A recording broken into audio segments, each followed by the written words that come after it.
ඉතින් අද අපි කතා කරනවා ෆොටෝ එකකින් බෑග්ග්‍රවුන්ඩ් එක අයින් කරලා තියෙන සබ්ජෙක්ට් එක අපි කොහොමද වෙන් කරගන්නේ කියන එක ගැන.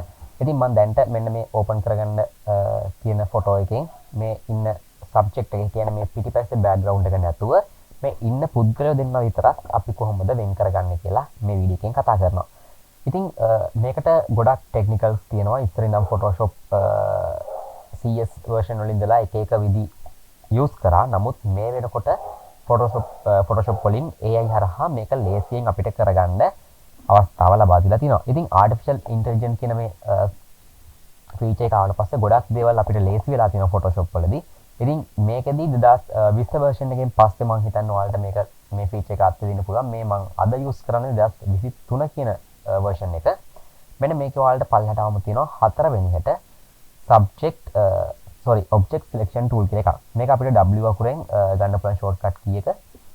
object selection tool මේක අතර තියෙනවා quick selection tool සහ magic wand tool කියලා තව tools තුනක්. මම මේක select කරගන්නේ subject selection tool කියන එක. මේ subject selection tool කියන එක select කරගත්තට පස්සේ මම අපේ subject එක select කරගන්න ඕනේ layer එක තෝරන්න ඕනේ. දැන් මට එකම එක layer එකයි තියෙන්නේ. මම open කරගත්ත photo එකේ layer එක විතරයි.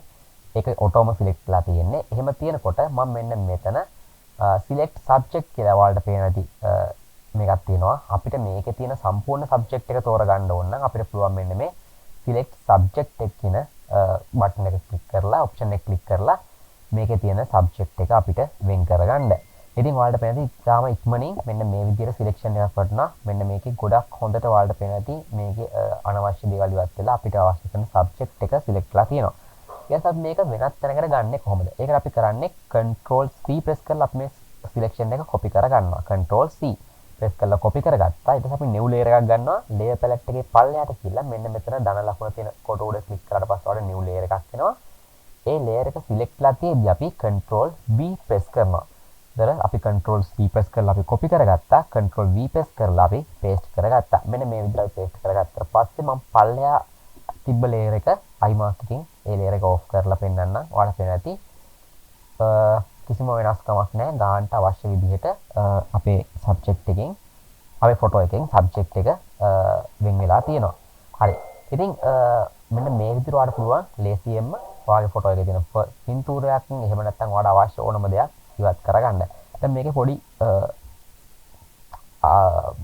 වැරදීමකුත් එකක් තියෙනවා. අපි දැන් මේකේ එකපාර subject select කරන්න දුන්නාට පස්සේ ඔයාලට පේන ඇති අපිට මේ ඉන්න දෙන්නම select වෙනවා. බැරි වෙලා අපිට මේක එක්කෙනෙක් විතර නම් select කරගන්න ඕනේ. ඒක කොහොමද කරන්නේ? මම එකක් දැන් ඔයාලට කියලා දෙන්නම්. ඔයාලා මුලින්ම object selection tool එක නැවතත් select කරගෙන මෙන්න මෙතන තියෙනවා select and marks කියලා. මෙන්න මේක click කරගන්න. මේ click කරගත්තට පස්සේ ඔයාලට මෙන්න මේ විදිහේ window එකක් එයි. මේක opacity එක ඔයාලා අඩු කරගන්න තියෙන color එකත් එක්ක මේ color එකක් දාලා තියෙන්නේ අපි select කරගන්න marks එකට අමතරව background එකත් එක්ක වෙන්වෙන්ව පේන්න අවශ්‍ය හින්දා ඉතින් select subject යටතේ මම මේකේ මෙන්න මෙතන රසරයක් ක්ලික් කරනවා. මෙන්න මේ විදිහට මම මගේ selection tool එක අරන් යනවා. ඔයාලට පේන ඇති ඉතාලම ලේසියෙන් මෙන්න මේ විදිහට selection වැටෙනවා. අපිට චුට්ටක් ටච් කරන්න විතරයි ඕනේ. එයාලා ඔටෝම selection එක දා ගන්නවා. ඉතින් මෙන්න මේ විදිහට ඔයාලට අවශ්‍ය තනි දෙයක් විතරක් තියෙනවා නම් මේ ෆොටෝ එකේ ඔයාලට පුළුවන් මෙන්න මේ විදිහට selection එකක් දාගන්න. ඉතින් මේ විදිහට selection එක දාගත්තට පස්සේ ඔයාලට මේක හරියටම select වෙලාද කියලා බලන්න පුළුවන් විදිහක් තමයි මෙන්න මේ opacity එක වැඩි කරොත් ඔයාලට බලන්න පුළුවන් තියෙන ෆොටෝ එකත් එක්ක ඔයාගේ select කරලා නැත්තම් වලද මෙන්න මෙතන ඇහැ ළඟ select කරලා නැහැ. ඒ වගේම මෙන්න මෙතන ෆොන්ට් ළඟත් select කරලා නැහැ. මම ඒ තැන් දෙක චුට්ටක් මෙන්න මෙහෙම හදනවා. ඔයාලට මේක මෙහෙම නැත්තම් මෙතන opacity එක නැවතත් අඩු කරලා මෙන්න මේ විදිහට හදා ගන්න පුළුවන්. ඊට පස්සේ මම මේකේ වැඩියෙන් මැකිච්ච ටික alt එක press කරලා අයින් කරලා දානවා. හරි. ඉතින් මෙන්න මේ විදිහට ඔයාලට හැකියාව තියෙනවා ඔයාගේ selection එකක් වෙන් කරලා ගන්න. ඉතින් මෙතනදී ඔයාලට කිසිම ප්‍රශ්නයක් නැතුව අපිට අවශ්‍ය කරන එක්කෙනා හරි නැත්නම් අපිට අවශ්‍ය කරන රූපේ හරි මොකක් හරි වෙන් කරලා අඳුරන්න පුළුවන්. ඊට පස්සේ මෙතන ඕකේ කරාට පස්සේ ඔයාලට කෙලින්ම යන්නේ මෙන්න මේ විදිහේ අරයාගේ තනි selection එකක්. ඔයාලා මේකත් අර විදිහම control C press කරලා copy කරගත්තා.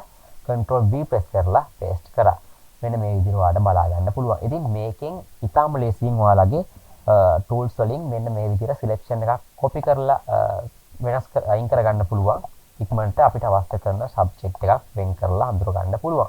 ඉතින් අද මම මේ වීඩියෝ එකකින් මීට කතා කරන්න බලාපොරොත්තු වෙන්නේ object selection tool එක ගැන. ඉතින් ඊළඟට අපි කතා කරමු ඊළඟ selection tools ගැන මෙතනදී කතා කරමු. ඉතින් අද අපි සමු ගන්නවා ඊළඟ වීඩියෝ එකේ තවත් අලුත් එපිසෝඩ් එකක් අරගෙන එනවා.